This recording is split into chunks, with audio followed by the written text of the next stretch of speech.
Les secrets d'une langue. Travailler au noir, tout le monde sait de quoi il s'agit. Travailler sans être déclaré, sans que ni l'employeur ni l'employé ne paye d'impôts à l'État, sans protection sociale, travailler en toute illégalité. Les linguistes ne sont pas d'accord sur l'origine de cette expression. Grosso modo, deux théories se détachent.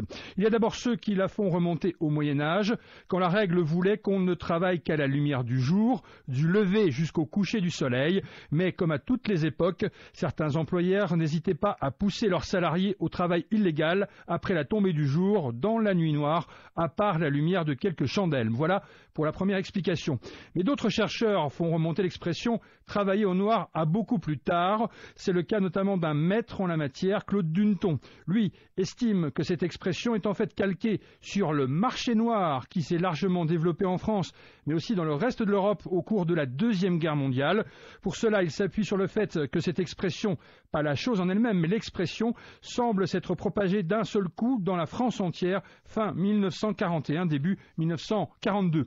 Les premiers à l'avoir employé seraient, selon lui, les milieux de la radio française installés à Londres. Dans la célèbre émission « Les Français parlent aux Français », ils auraient inondé les ondes de ce terme « marché noir », traduction littérale de l'anglais « black market ». Alors, plutôt la chandelle du Moyen-Âge dans l'obscurité humide des caves, ou plutôt le discret mais dangereux trafic au noir de marchandises, passé de l'anglais au français, on peut dire que les deux explications se valent.